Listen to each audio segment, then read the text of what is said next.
Λοιπόν, αγαπητοί μας φίλοι, κυρίες και κύριοι, σήμερα διοργανώνουμε μια εκδήλωση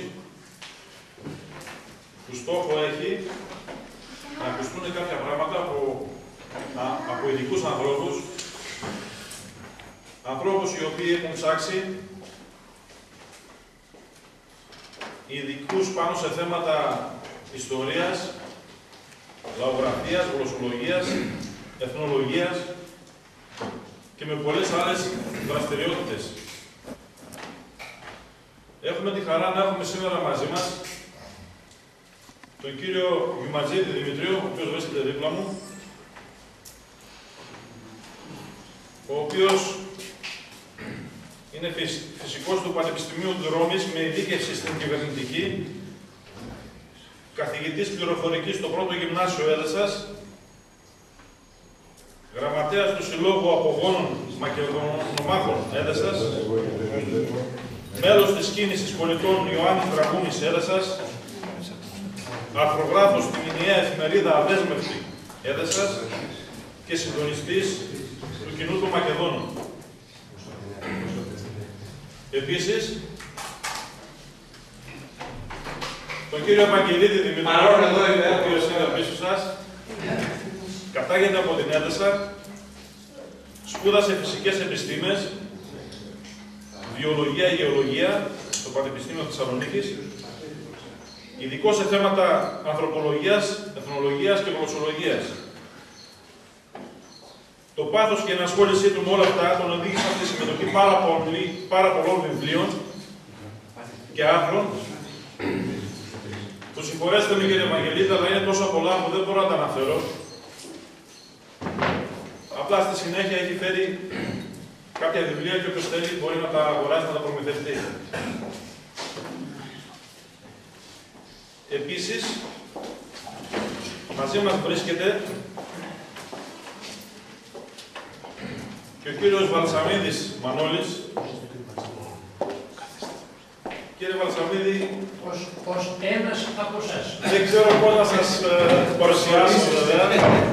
Στην τηλεόραση μια μέρα, ίσως το θυμάστε, τότε σε ένας καφές στον τάφο της κύριας με παρουσίασε ως κάτοικο Λευκαδίου. Αυτό είναι ευχάριστο. Σωστά. Αυτό είναι ευχάριστο. Εμείς πάντως αυτό που θέλουμε και λέμε, παρακαλάμε, είναι και η Εκκλησία δίπλα μας, ο Θεός να σας έχει καλά και να σας έχει ακόμα περισσότερα χρόνια δίπλα μας, κοντά μας. Επίσης έχουμε τον Χρήστο τον Ζάλιο, καθηγητής φυσικής αγωγής, αλλά και συγγραφέας της ιστορίας και της παράδοσης του τόπου μας. Με πολλές διαλέξεις και στην Ελλάδα αλλά και στο εξωτερικό. Καταρχήν να χαιρετήσω την πρόεδρο του χωριού μας, είδα τώρα που ήρθε. Ευχαριστούμε πάρα πολύ που ήρθατε. Λοιπόν, θα ξεκινήσουμε με τον κύριο Γιουματζίδη Δημήτριο να κάνει την εισαγωγή του, ο οποίος, όπως είπα και πιο πάνω, είναι και συντονιστής στο κοινό των Μακεδόνων. Τι είναι το κοινό των Μακεδόνων? Είναι η συμμετοχή 70 και πλέον πολιτιστικών συλλόγων από όλη την Ελλάδα και από το εξωτερικού. Σε αυτούς τους 70 συλλόγους ανήκει και ο σύλλογος μας, η Αγία Παρασκευή, και στόχο έχει την προβολή της ιστορίας, της πολιτιστικής παράδοσης της Μακεδονίας, αλλά και ένας μεγάλος αγώνας ενάντια σε αυτή την ελληνική προπαγάνδα που έχει στηθεί σε βάρος της Μακεδονίας και της χώρας μας. Παρακαλώ τον κύριο Γιουματζίδη να πάρει το λόγο και να μας πει, να κάνει την εισαγωγή του. Ευχαριστώ τον κύριο Δημητρούση για τα καλά λόγια. Εκείνο που θέλω να πω είναι ότι αυτή η εκδήλωση είναι πρωτόγνωρη για τα ελλαδικά δεδομένα και πράγματι ο Σύλλογος εδώ των Λευκαδίων πρωτοπορεί σε αυτού του είδους τις εκδηλώσεις. Και εγώ και ο κύριος Ευαγγελίδης θα φροντίσουμε να είμαστε σύντομοι για να υπάρξει χρόνο στο τέλος να κάνετε ερωτήσεις σχετικά με αυτά που θα ακούσετε. Επίσης ευχαριστώ τον κύριο Δημητρούση που ανέφερε το κοινό των Μακεδόνων. Θα πω και εγώ δύο λόγια για το κοινό των Μακεδόνων. Είναι ένα δίκτυο συνεργασίας των Μακεδόνων Ελλήνων σε όλο τον κόσμο. Όπως σε πολύ πιο προχωρημένο βαθμό όμως, έχουν κάνει ήδη οι Ηπειρώτες, οι Κρήτες, οι Θεσσαλοί, οι Αρκάδες, οι Πόντιοι. Εμείς μείναμε λίγο πίσω. Αυτή η συνεργασία των Μακεδόνων γίνεται για πρώτη φορά και καλύπτει ένα μεγάλο κενό που υπήρχε στην κοινή έκφραση όλων μας. Μέχρι στιγμής, όπως είπε και ο κύριος Δημητρούσης, αποτελείται από 70 πολιτιστικούς συλλόγους γηγενών Μακεδόνων από τους 13 νομούς της Μακεδονίας, της υπόλοιπης Ελλάδος και του εξωτερικού. Στο εξωτερικό συνεργαζόμαστε με τις Παμακεδονικές Ενώσεις που εδώ και δεκαετίες δραστηριοποιούνται στην προώθηση των δικαίων του μακεδονικού ελληνισμού. Είναι τιμή μας που ο Πολιτιστικός Σύλλογος Λευκαδίων, η Αγία Παρασκευή, συμμετέχει στο κοινό των Μακεδόνων. Κύριε Κιμαντζή, θα το διαβάσω.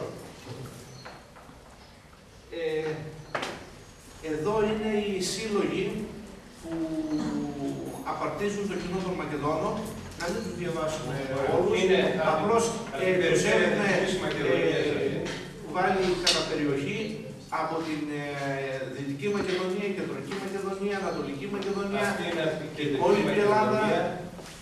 Έχουμε συλλόγους από αυτών που προέρχονται από τα Σκόπια, από πρόσφυγες της Βουλγαρίας, Μακεδόνες γηγενείς που αναγκάστηκαν να έρθουν μέσα στον χώρο του ελληνικού κράτους και από το εξωτερικό.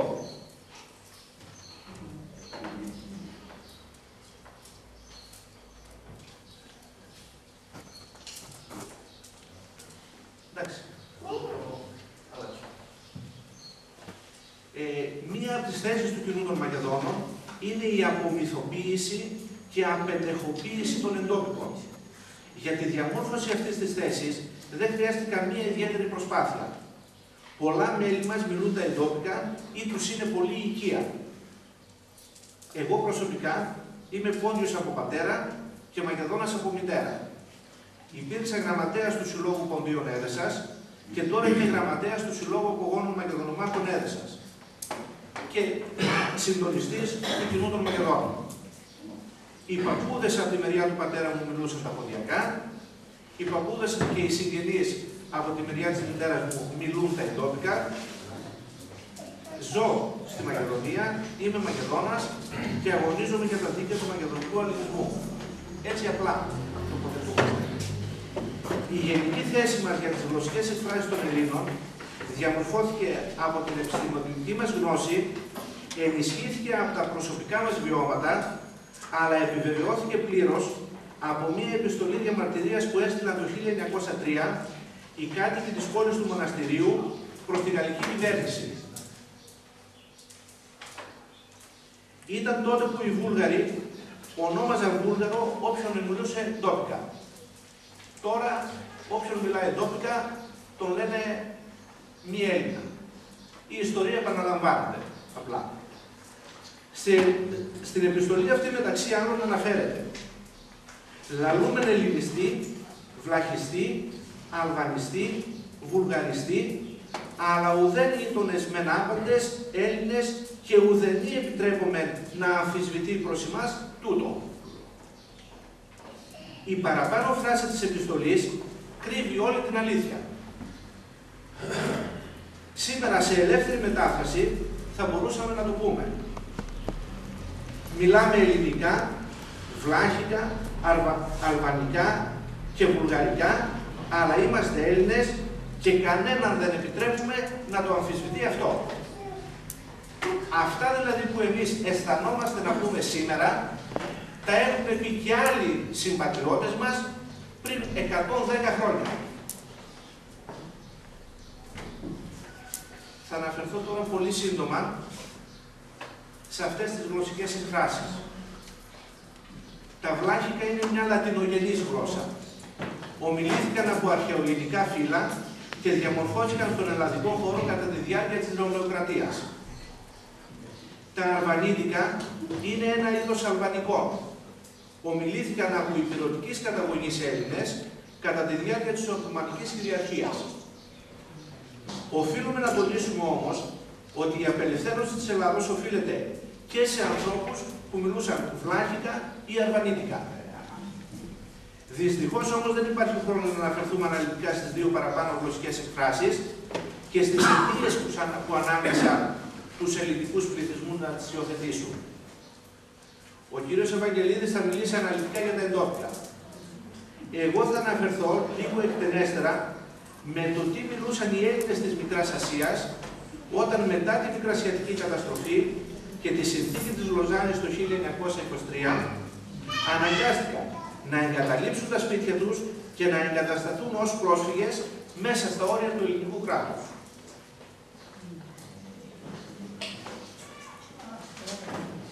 Ο κύριος παράγοντας που πρέπει να λάβουμε υπόψη στη διαμόρφωση της γλωσσικής έκφρασης των Ελλήνων της Μικράς Ασίας είναι η πολιτική των Οθωμανών Τούρκων για πλήρη τουρκοποίηση των ελληνικών πληθυσμών.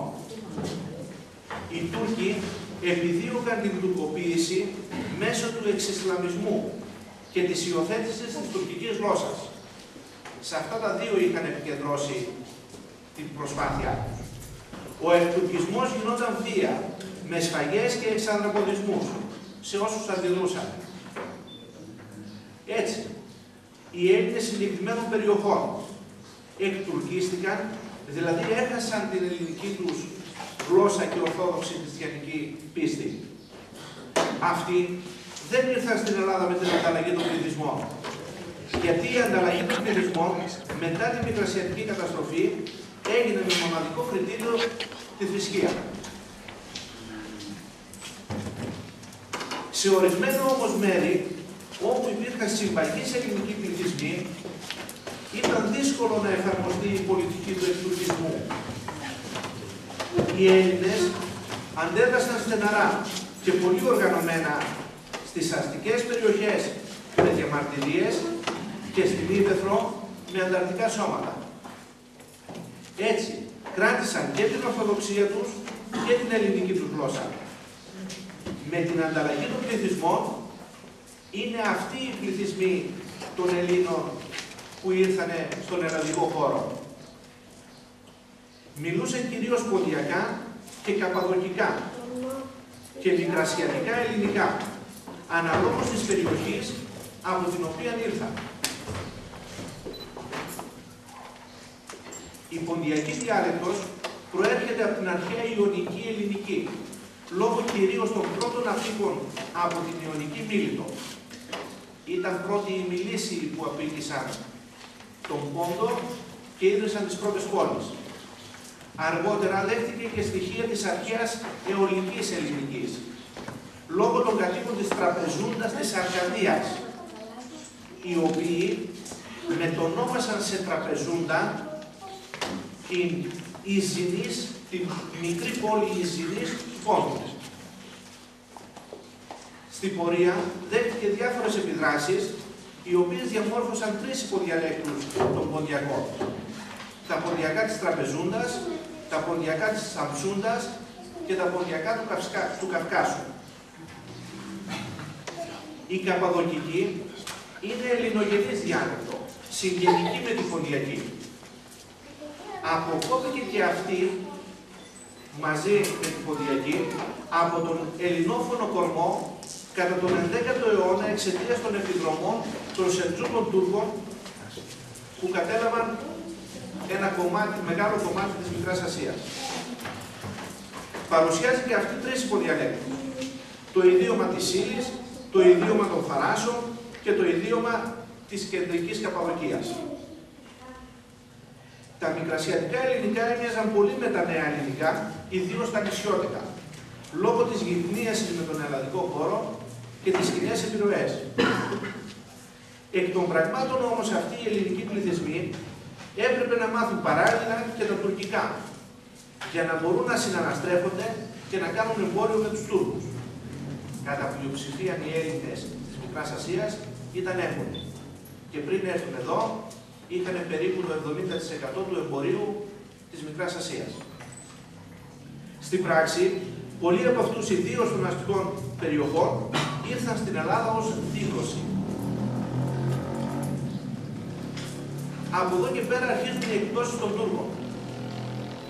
Στις περιοχές που δεν μπορούσαν να εκτουρκήσουν τους ελληνικούς πληθυσμούς, επέτρεπαν στους Έλληνες ή να κρατήσουν την ελληνική τους γλώσσα ή να γίνουν μουσουλμάνοι. Ή να μείνουν χριστιανοί και να μιλάνε τουρκικά. Ένα από τα δύο δηλαδή τους υποχρέωναν να χάσουν ή τη γλώσσα ή τη θρησκεία. Και πάμε ειδικότερα τώρα. Στην περιοχή του Πόντου, δηλαδή στο βόρειο τμήμα της Μικράς Ασίας, που βρέχεται από τον Εύξηνο Πόντο, κατά κανόνα κράτησαν την ελληνική τους γλώσσα και εξισλαμίστηκαν. Αυτοί δεν μπόρεσαν να έρθουν στην Ελλάδα. Υποχρεώθηκαν δια της βίας από τις μεγάλες δυνάμεις να παραμείνουν εκεί, κατά την ανταλλαγή των πληθυσμών. Όποιος επισκέπτεται τον Πόντο και ιδίως την περιοχή της Τραπεζούντας, εκπλήσεται ακούγοντας παντού ποντιακά και ήχους από ποντιακή λύρα. Σε αυτό το σημείο θέλω να αποτίσω φόρο τιμής σε ένα κομμάτι αυτών των εξισλαμισμένων Ελλήνων του Πόντου, τους περίπου 300.000 κρυπτοχριστιανούς, Έλληνες στην καταγωγή, που ζουν σήμερα στην περιοχή του Πόντου και συγκεκριμένα στην περιοχή του Όφη ποταμού, στην περιοχή της Τόνια και στα Κάφκαρα. Αυτοί αναγκάστηκαν δια της βίας να ασπαστούν το Ισλάμ. Αλλά τα βράδια ή νωρίς το πρωί, ο μουσουλμάνος ημάμις του χωριού, που είναι και κρυφός ορθόδοξος ιερέας, ακόμα και σήμερα τελεί τα χριστιανικά του καθήκοντα σε υπόγειες αυτοσχέδιες εκκλησίες. Αντιθέτως, κυρίως στην περιοχή της Καπαδοκίας, νοτιότερα, τα κεντρικά και νότια παράλια της Μικράς Ασίας, οι περισσότεροι Έλληνες διάλεξαν να παραμείνουν χριστιανοί και να υιοθετήσουν την τουρκική γλώσσα. Αυτή με την ανταλλαγή των πληθυσμών υποχρεώθηκαν ως χριστιανοί το θρήσκευμα να εγκατασταθούν στην Ελλάδα. Όταν ήρθαν στην Ελλάδα, γνώριζαν κυρίως την τουρκική γλώσσα και γι' αυτό συνάντησαν την καχυποψία των γηγενών πληθυσμών σε όλη την Ελλάδα. Συχνά ακουγόταν, αλλά και ακούγεται τώρα, τι θέλουν αυτοί οι Τούρκοι στην Ελλάδα που μας παίρνουν και τα χωράφια. Το δράμα αυτών των ανθρώπων είναι ότι από τη Μικρά Ασία τους έδιωξαν δια της βίας ως Έλληνες χριστιανούς. Και στην Ελλάδα που ήρθαν τους αντιμετώπισαν ως Τούρκους. Σε αυτό φυσικά φταίει το ελληνικό κράτος, που δεν φρόντισε μέσω των σχολικών βιβλίων να ενημερώσει τον κόσμο για αυτές τις ιδιαιτερότητες. Το σίγουρο είναι ότι αυτοί δεν ήθελαν να φύγουν από τον τόπο τους. Στατιστικά είναι επιβεβαιωμένο ότι οι πρόσφυγες στην Ελλάδα πήραν στην καλύτερη περίπτωση το 15% της περιουσίας που άφησαν στη Μικρά Ασία. Εδώ πρέπει να αναφέρουμε μια ειδική περίπτωση γλωσσικής έκφρασης, τα καραμανλίδικα, που είναι παγκόσμια πρωτοτυπία. Κάποιοι Έλληνες, κυρίως του χώρου της Καπαδοκίας, εξαναγκασμένοι επίσημα να μιλάνε τουρκικά για να κρατήσουν την ορθόδοξη χριστιανική τους πίστη, κατόρθωσαν να πείσουν τους Οθωμανούς Τούρκους να μιλάνε τουρκικά, αλλά να τα γράφουν με το ελληνικό αλφάβητο. Αυτό είναι μια ιδιαίτερη περίπτωση μοναδική στα παγκόσμια χρονικά και αποτέλεσμα της εφευρετικότητας των Ελλήνων. Με αυτόν τον τρόπο γράφηκαν πολλά βιβλία κάθε είδους, με πρώτο την ομολογία της Ορθόδοξης πίστεως λίγο μετά την άλωση της Κωνσταντινούπολεως, την οποία και εξέδωσε ο Γεννάδιος Σχολάριος, πατριάρχης της Κωνσταντινούπολεως. Αυτοί οι Έλληνες, όταν ήρθαν στην Ελλάδα, αντιμετωπίστηκαν ως Τούρκοι, γιατί πολλοί δεν ήξεραν καθόλου ελληνικά.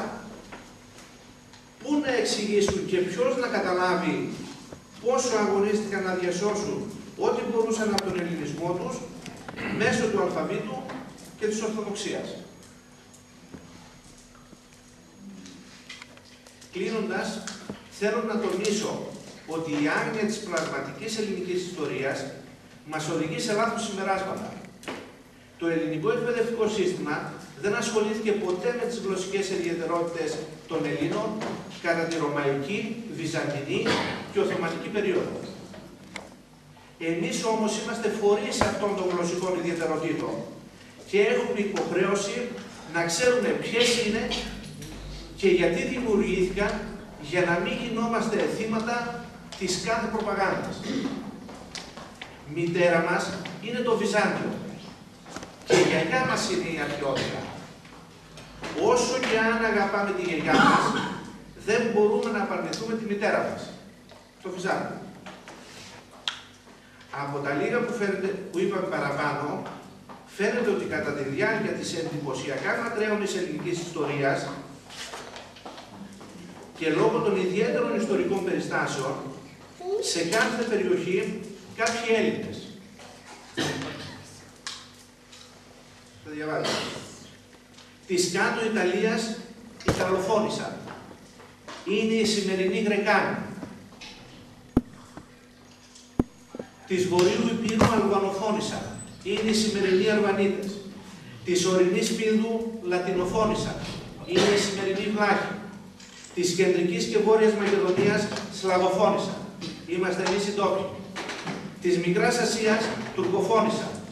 Είναι μεγάλο κομμάτι των προσφύγων. Αυτό που λέμε γενικά πόντοι ή μικρασιάτες ή πρόσφυγες. Δεν έπαψαν όμως όλοι αυτοί ποτέ να είναι Έλληνες. Άσχετα αν το ελληνικό κράτος αδιαφορεί. Εδώ θέλω να επισημάνω ότι δεν μπόρεσα να αποφύγω τον πειρασμό να αναφερθώ στους Έλληνες της κάτω Ιταλίας, που προσπαθούν με νύχια και με δόντια να διατηρήσουν αβοήθητοι τα γρεκάνικα, δηλαδή τα ελληνικά που τους απέχουν, χωρίς καμία βοήθεια από το ελληνικό κράτος. Στη συνέχεια ο κύριος Ευαγγελίδης θα μιλήσει για τα εντόπικα και τα σκοπιανά και τις σχέσεις μεταξύ τους, που είναι τελείως διαφορετικές γλωσσικές εκφράσεις. Ασχολήθηκε πολύ με την επιστημονική μεθοδολογία με το θέμα. Γνωρίζει τη βουλγαρική γλώσσα και μιλάει για τα εντόπικα. Άρα ό,τι πει δεν θα είναι μόνο αποτέλεσμα της δικής του επιστημονικής έρευνας, αλλά και αποτέλεσμα προσωπικών βιωμάτων που δίνουν μεγαλύτερη αξία στα συμπεράσματά του. Πριν 3 μήνες εξέδωσε ένα βιβλίο, εντελώς πρωτοποριακό για τα ελληνικά δεδομένα, με τον τίτλο Μακεδονικά, στο οποίο αναφέρεται μεταξύ άλλων στη δομή και τα ιδιαίτερα χαρακτηριστικά των εντόπιων. Στο τέλος της εκδήλωσης, όποιος θέλει μπορεί να το αγοράσει. Κοστίζει 5 ευρώ και είναι δική του έκδοση για να το αγοράζει ο κόσμος φθηνά και για τον εαυτό του, αλλά και για να το χαρίσει σε κάποιον συγγενή ή φίλο. Σας ευχαριστώ που με άκουσατε.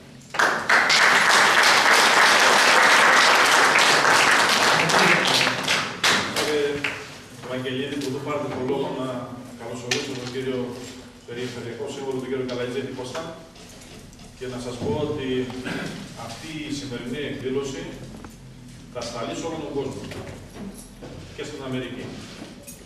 Μέσω του δικτύου του Κοινού των Μακεδόνων θα πάει σε όλο τον κόσμο. Γι' αυτό είναι πολύ σοβαρή εκδήλωση. Παρακαλώ, να είναι εκδήλωση. Να σας χαιρετήσω και εγώ με τη σειρά μου και να σας ευχαριστήσω έτσι που είχατε αυτή την πρωτοβουλία να ακούσετε κάποια πράγματα τα οποία δυστυχώς δεν λέγονται ανοιχτά και μπορώ να πω ότι και αποφεύγονται κιόλας να τα συζητιώνουν. Το θέμα αυτό, όπως ανέφερε και ο κ. Γεματζίδης πριν, δυστυχώς το ελλαδικό κράτος το θεώρησε ότι είναι κάτι που πρέπει να το κρύβουμε κάτω από το χαλάκι και όχι να το ξεκαθαρίζουμε μια και καλή.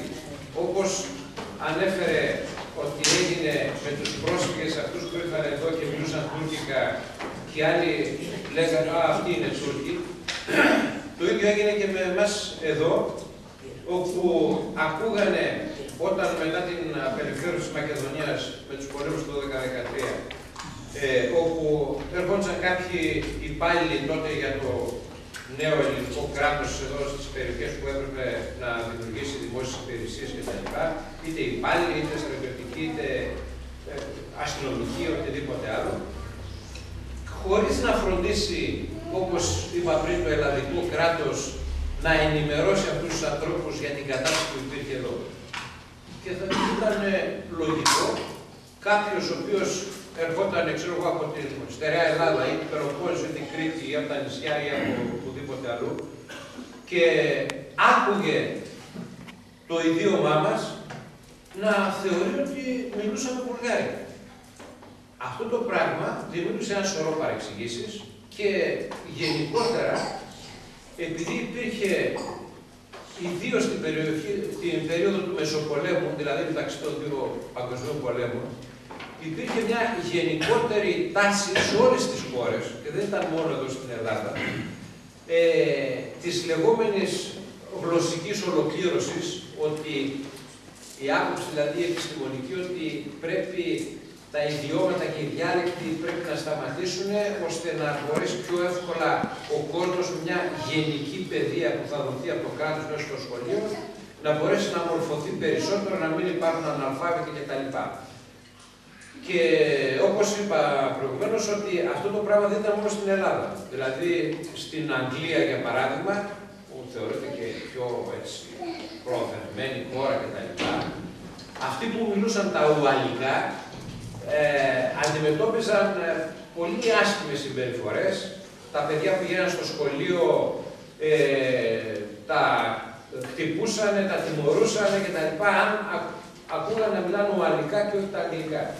Και στην Γαλλία το ίδιο, γιατί το νότιο μέρος της Γαλλίας παλαιότερα μιλούσαν μια βέβαια στενά συγγενική με τη σημερινή γαλλική, την προβυγγιανή, η οποία χάθηκε ακριβώς επειδή θεώρησαν ότι πρέπει μόνο η στάνταρ, όπως τη λένε, γλωσσική έκφραση, δηλαδή η καθαρεύουσα η γαλλική, ας το πούμε διαφορετικά, πρέπει να ομιλείται. Εν πάση περιπτώσει, αυτό το θέμα σηκώνει πάρα πολύ συζήτηση, μετά όταν τελειώσουμε μπορούμε να τα πούμε. Και είπα για τη γλώσσα μας, διότι εμένα και η καταγωγή της οικογένειας μου και από την πλευρά της μητέρας μου, είναι από εδώ από την περιοχή, από την Άουσα. Από την καταγωγή του πατέρα μου, της οικογένειας του, οι ρίζες είναι από την Ήπειρο. Πήγαν μετά, τότε με τον Αλή Πασά, με τις διώξεις που υπήρχαν, πήγανε στην Ανατολική Ρωμιλία, εγκαταστάθηκαν αρχικά στο Σβίλεγκραντ και μετά στην Φιλιππούπολη. Ο πατέρας μου γεννήθηκε, ο Μακαρίτης, γεννήθηκε στη Φιλιππούπολη. Και μετά, πριν από τον ερχομό των προσφύγων τότε το 22-23 από τη Μικρά Ασία, οι δικοί μας στην Ανατολική Ρωμιλία είχαν υποστεί μεγάλες διώξεις και κυνηγητά και σφαγές ακόμη και εξαναγκάστηκαν να έρθουν την περίοδο του Πρώτου Παγκοσμίου Πολέμου. Δηλαδή οι δικοί μου από τη μεριά του πατέρα μου ήρθαν γύρω στο 18-19 στην Ελλάδα. Έτυχε λοιπόν, ο πατέρας μου μάλιστα θυμάμαι μου μιλούσε ότι όταν κάποια στιγμή κλείσανε οι Βούλγαροι τα ελληνικά σχολεία στη Φιλιππούπολη, κανείς Έλληνας δεν δέχτηκε να πάει στα βουλγαρικά σχολεία και εκεί υπήρχαν Γάλλοι μοναχοί, Φραγκισκανοί, που είχαν δικά τους σχολεία. Και όλοι οι Έλληνες πήγαν στα γαλλικά σχολεία. Γι' αυτό και ο πατέρας μου μιλούσε άπτεστα στα γαλλικά. Εν πάση περιπτώσει, να έρθουμε στο θέμα μας, να δούμε τι ακριβώς είναι αυτά τα ντόπια από γλωσσολογική σκοπιά, διότι χρησιμοποιήθηκαν και από την ελληνική προπαγάνδα και επεκτατισμό και παλαιότερα και σήμερα από τους Σκοπιανούς, οι οποίοι με την πρόφαση ότι είναι δικιά μας γλώσσα, είναι το ίδιο πράγμα, άρα αυτοί που τα μιλάνε είναι Βούλγαροι έλεγαν οι Βούλγαροι παλιότερα, τώρα λένε οι Σκοπιάνοι είναι δικοί μας, ας πούμε, και ζητάνε να γίνουν και σχολεία κτλ. Αυτά τα πράγματα πρέπει να τα ξεκαθαρίσουμε και γι' αυτό θέλω σε κάποια σημεία θα επιμείνω για να ξεχωρίσουμε μια για πάντα ότι το δικό μας το ιδίωμα δεν έχει απολύτως καμία σχέση με την γλώσσα που μιλάνε στα Σκόπια. Από πολλές πλευρές. Από γλωσσολογική, από καταγωγή, από εξέλιξη γλωσσική κτλ. Θα μιλήσουμε για αυτά παρακάτω. Βασικά προκύπτουν δύο ερωτήματα. Το πρώτο είναι αυτοί που μιλάνε αυτό, ποια είναι η εθνική συνείδηση και η εθνοτική ταξινόμηση. Δηλαδή, τι πιστεύουν αυτοί ότι είναι και πού η επιστήμη, η εθνολογία τους κατατάσσει. Στο ερώτημα αυτό έχει δοθεί ξεκάθαρο το απάντημα από τους ίδιους τους ομιλητές αυτού του ιδιώματος, οι οποίοι πάντοτε πολεμήσαν για τη Μακεδονία. Και στο σημείο αυτό θέλω να πω κάτι, ότι τιμώ και σέβομαι όλα αυτά τα παλικάρια που ήρθαν από την υπόλοιπη Ελλάδα, από τα νησιά, από την Κρήτη, από την στερεά Ελλάδα κτλ. Στη διάρκεια του Μακεδονικού αγώνα και δώσαν τη ζωή τους. Χύσαν το αίμα τους εδώ για την απελευθέρωση της Μακεδονίας. Αλλά εκείνο το οποίο πρέπει να λέμε επίσης είναι ότι εάν ο πληθυσμός εδώ δεν αισθανόντουσαν Έλληνες, αλλά Βούλγαροι, δεν θα μπορούσαν να κάνουν τίποτα. Το κλασικό παράδειγμα που χρησιμοποιώ είναι το τι έγινε στο Βιετνάμ. Οι Αμερικανοί όταν πήγαν στο Βιετνάμ ήταν υπερδύναμοι. Αεροπλάνα, τι στρατό, τι άρματα μάχης, τι κανόνια κτλ. Επειδή όμως ο κόσμος δεν τους ήθελε, χάσαν τον πόλεμο. Που είχαν τα πάντα στη διάθεσή τους. Μπορούσαν να είχαν ισοπεδώσει όλο το Βιετνάμ. Δεν θα το κρατούσαν. Το ίδιο θα συνέβαινε και εδώ. Εάν ο κόσμος εδώ θεωρούσε ότι είναι Βούλγαροι, όσοι και να ερχόντουσαν, δεν πρόκειται να γίνει τίποτα. Αλλά ακριβώς επειδή πιστεύαν όλοι ότι ήσαν Έλληνες, με τη βοήθεια αυτών των παλικαριών και των δικών μας που πολεμήσαν οπλαρχηγών κτλ., καταφέραμε, κρατήσαμε την βουλγαρική προπαγάνδα έξω και μετά το 12-13 καταφέραμε να απελευθερώσουμε τη Μακεδονία. Η απάντηση λοιπόν πιστεύω ότι έχει ξεκαθαριστεί, δεν χρειάζεται να επιμείνουμε σε αυτό. Ότι η εθνική συνείδηση είναι ελληνική, η εθνοτική ταξινόμηση είναι ότι είναι Έλληνες. Και είναι Μακεδόνες Έλληνες και στο σημείο αυτό θέλω να... Εγώ το χρησιμοποιώ αυτό σκόπιμα, ότι όπως λέμε Θεσσαλοί Έλληνες, Μακεδόνες Έλληνες, Πελοποννήσιοι Έλληνες, Κρητικοί Έλληνες και όχι Βουλγαρομακεδόνες ή Σκοπιανοί Μακεδόνες κτλ. Γι' αυτό η σωστή σειρά είναι ότι πρέπει να ονομάζονται Έλληνες Μακεδόνες και να ξεκαθαρίζει εκεί το θέμα. Στο δεύτερο τώρα, τι ακριβώς είναι αυτό το ειδήμα από γλωσσολογική σκοπιά. Σε παλαιότερες εποχές ίσχυε αυτό που είχε γράψει ο Ηρόδοτος περί ομέμου, ομογλώσσου και ομοτρόπου. Δηλαδή ότι ένας λαός που έχει το ίδιο αίμα, την ίδια καταγωγή δηλαδή, μιλάει την ίδια γλώσσα και έχει τα ίδια ήθη και έθιμα, θρησκεία κτλ. Είναι ένας συγκεκριμένος λαός, ενώ ένας άλλος που έχει διαφορετικά είναι ένας άλλος λαός, ένα άλλο έθνος. Στην αρχαιότητα ήταν πάρα πολύ εύκολη αυτή η διάκριση, δηλαδή αν έβαζες έναν αρχαίο Έλληνα, έναν αρχαίο Αιγύπτιο και ένα αρχαίο Πέρση και μόνο από το δίστημό τους, από τη γλώσσα που μιλούσαν και σε ποιο Θεό πιστεύανε, ξέρω εγώ, ο Έλληνας πίστευε, ξέρω εγώ, στο 12ο Θεό, οι Πέρσες στον Ζωροάστρη, τον Ζαραθούστρα όπως είναι επίσης γνωστός, οι Αιγύπτιοι στην Ίσιδα, στον Όσυρη, στον Άμμονα, ξέρω εγώ κτλ. Είχαν τους δικούς τους θεούς. Με την πάροδο όμως των αιώνων και αυτή την κινητικότητα των πληθυσμών που υπάρχει, αυτή η διάκριση έχει ατονίσει και γι' αυτό το λόγο δεν μπορούμε να πούμε ότι αυτός είναι Έλληνας, είναι μόνο εάν μιλάει ελληνικά, αν είναι χριστιανός ορθόδοξος ή αν δίνεται με ένα συγκεκριμένο τρόπο. Διότι και οι Γρεκάνοι που ανέφερε πριν ο κ. Γηματζίδης, δυστυχώς έχουν χάσει την θρησκεία τους. έχουν υποχρεωθεί και είναι καθολικοί. Παρόλο που μιλάνε αυτή τη διάλεκτο ότι έχουν καταφέρει με νύχια και με δόντια να την κρατήσουν, και οι ίδιοι αισθάνονται ότι είναι Έλληνες. Σήμερα η επιστήμη λέει ότι εκείνο που παίζει ρόλο είναι η καταγωγή κατά βάση, αλλά κυρίως η εθνική συνείδηση. Δηλαδή υπάρχει αυτή η περίπτωση των Ελλήνων οι οποίοι μείνανε πίσω στη Μικρά Ασία και οι οποίοι στη συνέχεια τουρκίστηκαν. Αυτή η καταγωγή τους είναι ελληνική, αλλά ήδη πιστεύω ότι είναι Τούρκοι. Άρα αυτοί δεν μπορούμε να τους πούμε ότι είναι Έλληνες. Τι είναι κάτι άλλο. Δεν είναι Έλληνες. Γιατί παρόλο που έχουν κοινή καταγωγή, αυτοί πιστεύουν ότι είναι Τούρκοι. Δηλαδή, άμα γίνει ένας πόλεμος, θα πάρουν τα όπλα και θα μας πολεμήσουν. Αυτά τα πράγματα πρέπει να τα ξεκαθαρίσουμε. Δηλαδή, η εθνική συνείδηση είναι αυτό το οποίο παίζει πολύ μεγάλο ρόλο για την ένταξη κάποιου σε ένα εθνοτικό σύνολο. Και θα φέρνω κάποια παραδείγματα, κυρίως για το γλωσσικό, που μας ενδιαφέρει στη σημερινή συζήτηση, και τα άλλα μπορεί κάποια άλλη στιγμή να τα συζητήσουμε. Δηλαδή, εάν ένας δεν μιλάει ελληνικά, θα είναι Έλληνας. Όχι, αυτό η επιστήμη δεν το δέχεται. Και θα χρησιμοποιήσω τα παραδείγματα καταρχάς των Αλσατών. Η Αλσατία είναι μια περιοχή στα σύνορα μεταξύ Γερμανίας και Γαλλίας. Αυτοί είναι γερμανόφωνοι, αλλά φανατικοί Γάλλοι. Και στους πολέμους που είδαν στον Γαλλοπρωσικό του 1870 και στον Πρώτο Παγκόσμιο Πόλεμο και στο Δεύτερο Παγκόσμιο Πόλεμο, όχι μόνο πολεμήσανε υπέρ της Γαλλίας, αλλά πολεμήσανε και με φανατισμό, θα έλεγα. Ας έρθουμε στην περιοχή μας όμως, έτσι, που λίγο πολύ ξέρουμε περισσότερο τα πράγματα.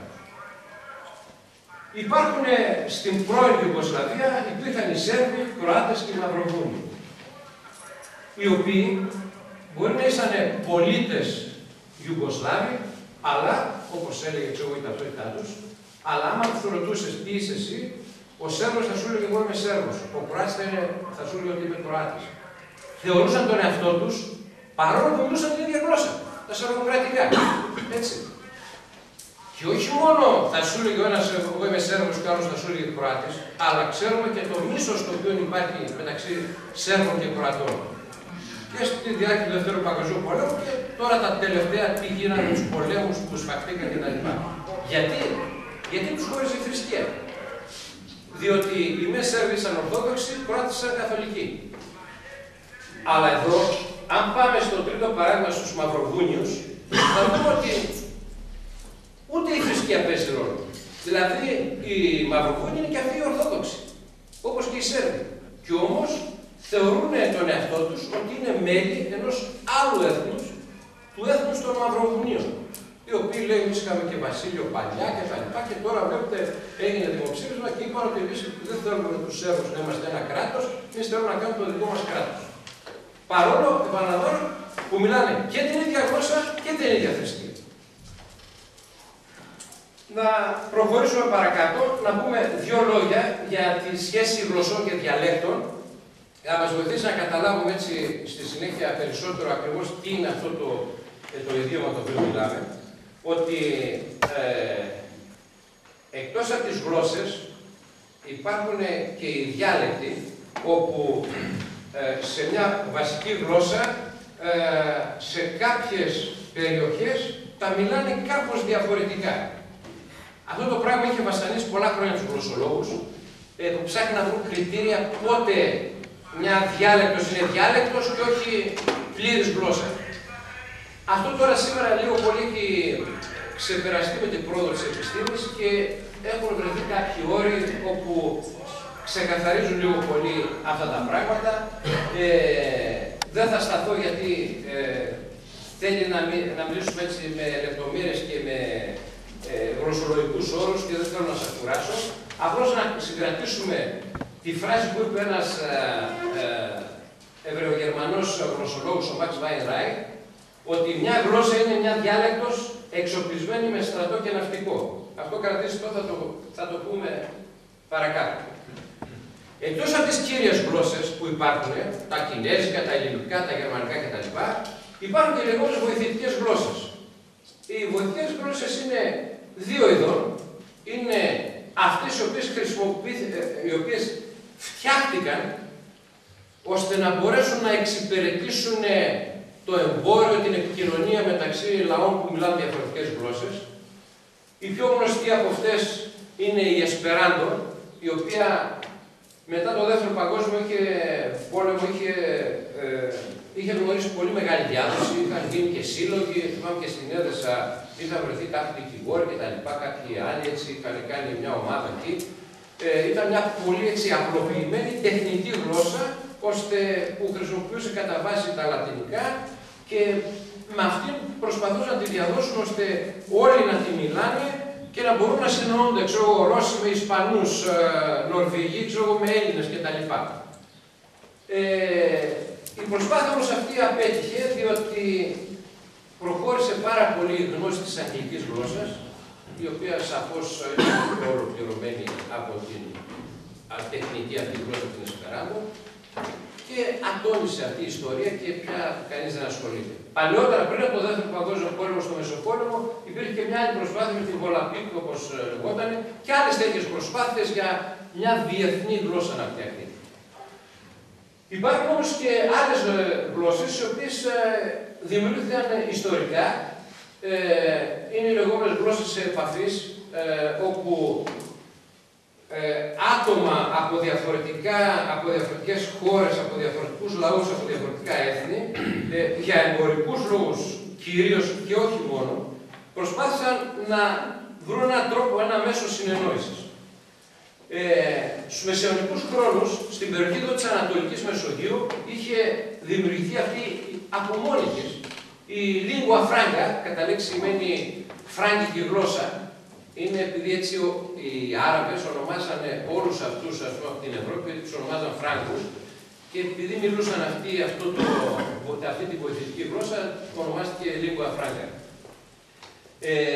Ήταν μια γλώσσα η οποία είχε κατά βάση τα βενετσιάνικα, μια ιταλική διάλεκτο, όπου εκεί μέσα είχαν προσθεθεί ελληνικές πολλές λέξεις, τουρκικές, αραβικές κτλ. Και ήταν η γλώσσα που μιλιότανε, που την γνωρίζανε σε όλα σχεδόν τα λιμάνια της Ανατολικής Μεσογείου και εξυπηρετούσε, όπως σας είπα, το εμπόριο.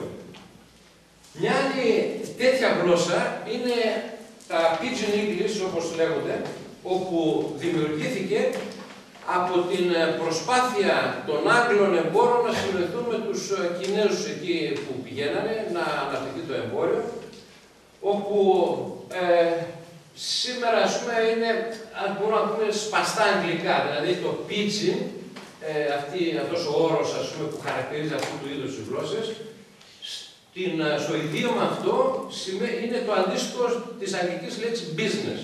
Βλέπουμε πώς παραφθάρηκε δηλαδή από business έγινε pidgin.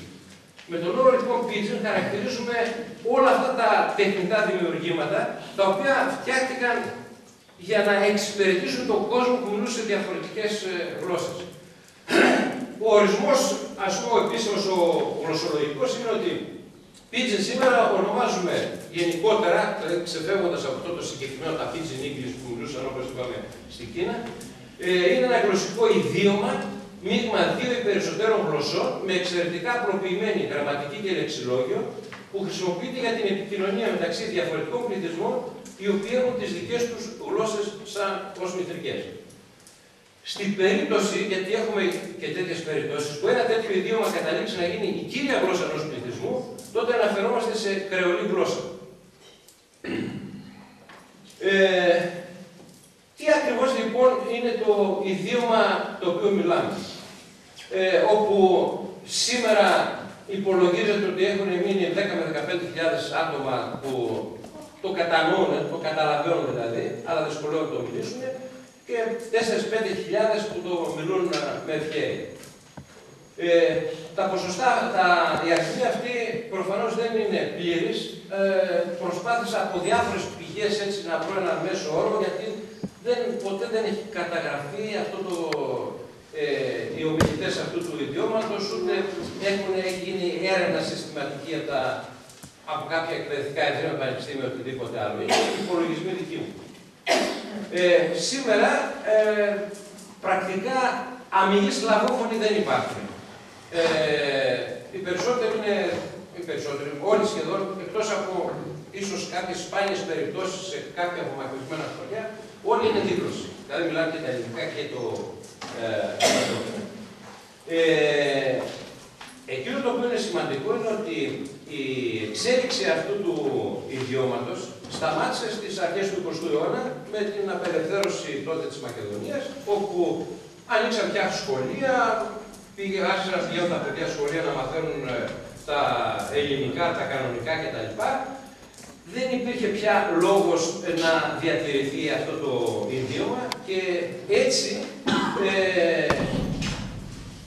η εξέλιξη η οποία υπήρχε η τεχνολογική ή οι νέοι όροι που χρειάστηκε να χρησιμοποιηθούν, γιατί επί Οθωμανικής Αυτοκρατορίας δεν υπήρχαν νομαρχίες, δήμοι, δήμαρχοι κτλ.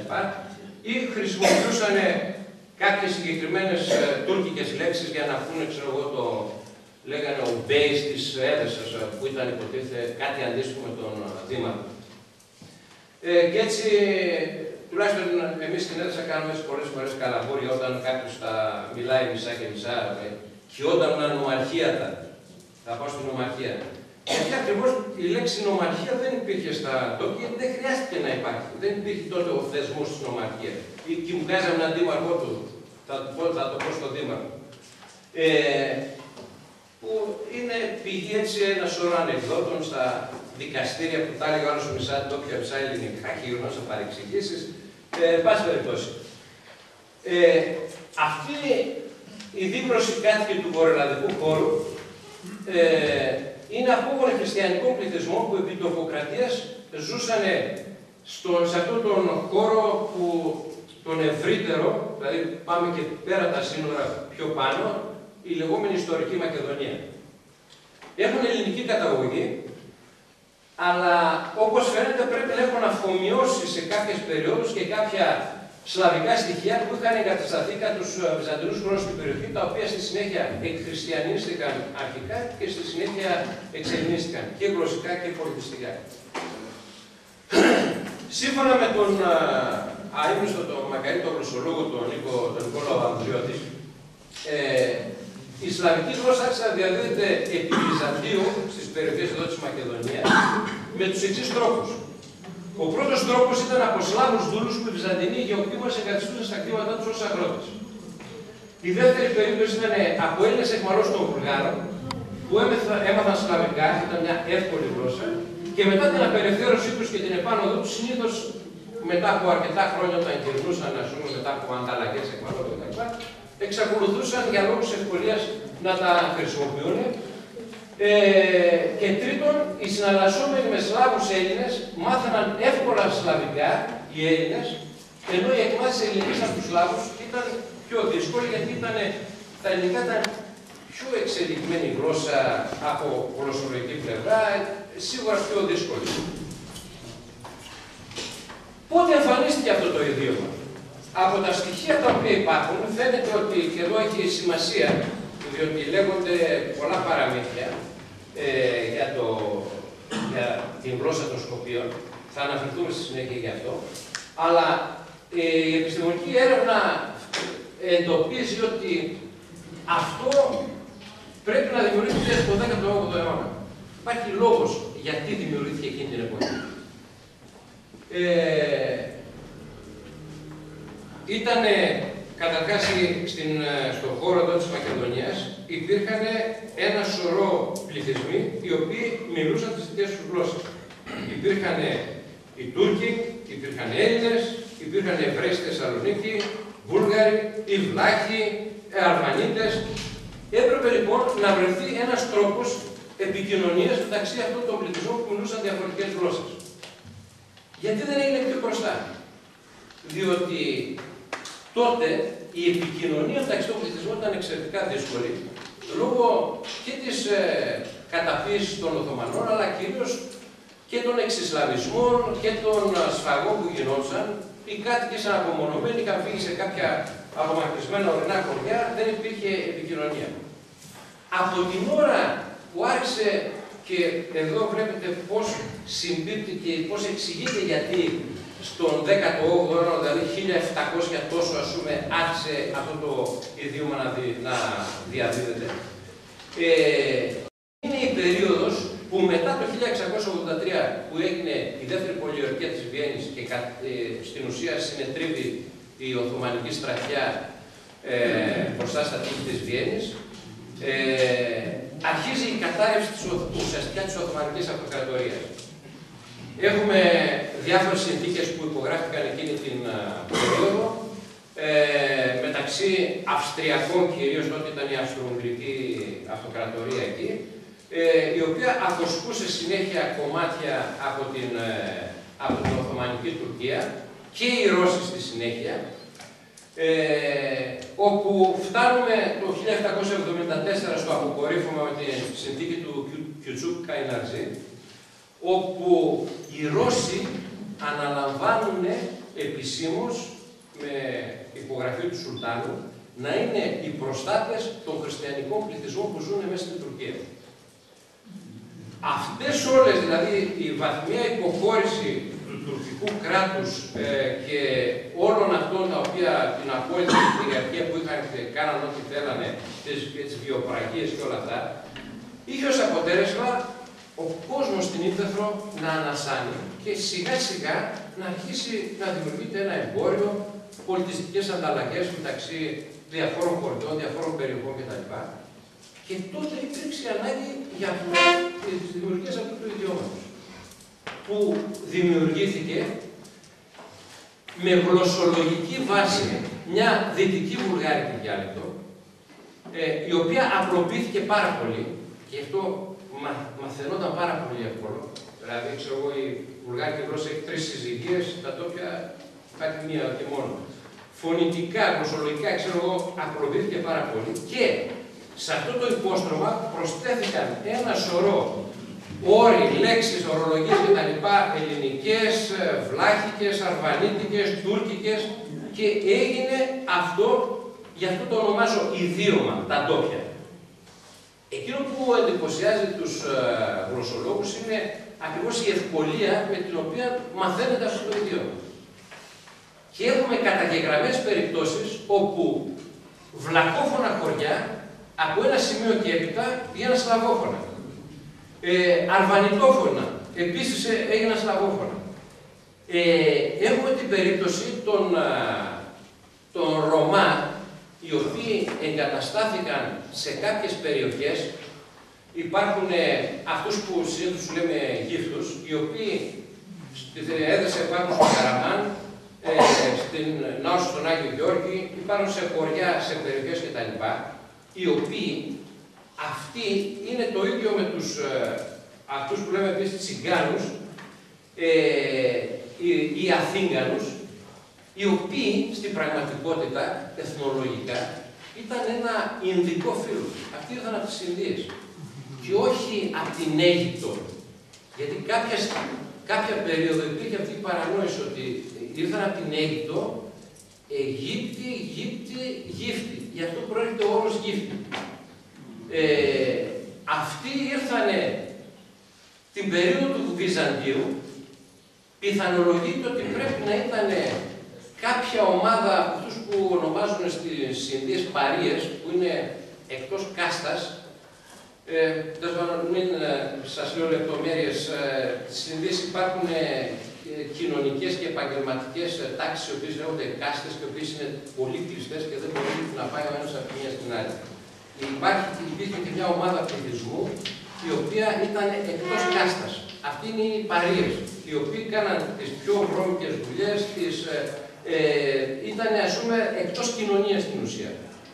Προφανώς δεν ξέρω για ποιο λόγο είναι άγνωστο αυτό, κάποια στιγμή έφυγε μια πολύ μεγάλη ομάδα από αυτούς, πήγε στην Περσία, από εκεί πάλι εκδιώχθηκαν και βρέθηκαν στον χώρο του Βυζαντίου. Και κάποια στιγμή περάσανε στο ευρωπαϊκό κομμάτι και από εκεί προχωρήσανε στην Ρουμανία, στην Ουγγαρία, στην Ισπανία, φτάσανε, σκορπίσαν σε όλες τις χώρες.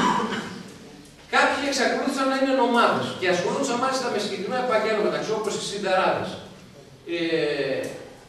Εδώ στην περιοχή μας έχουμε αυτό το περίεργο φαινόμενο που θα άξιζε να ερευνηθεί και να μελετηθεί, γιατί αυτοί εγκαταστάθηκαν μόνιμα, πρώτον, και δεύτερον, γιατί χάσανε τη γλώσσα τους, η οποία, επαναλαμβάνω, είναι μια Ινδική διάλεκτος. Τα τσιγκάνικα, τα γύφτικα, τα Ρωμά, τώρα όπως τα λένε, χάσαν τη γλώσσα τους και δεν μάθανε ούτε τουρκικά, ούτε ελληνικά, μάθαν τόπια. Και μιλούσαν τόπια. Επαναλαμβάνω, αυτά τα θέματα, εγώ τουλάχιστον θα περίμενα, ξέρω, κάποια πανεπιστήμια, κάποια Ινστιτούτα κτλ. Με εξειδικευμένους επιστήμονες, να κάτσουν να τα μελετήσουν, ώστε να έχουμε κάποιες επιστημονικές απαντήσεις και για όλα αυτά τα πράγματα τα οποία σας ανέφερα μέχρι τώρα, αλλά όπως γνωρίζετε, δεν ενδιαφερόμαστε για άλλα πιο σοβαρά τώρα, σιγά να μην ενδιαφερθεί το κράτος των Αθηνών για αυτά.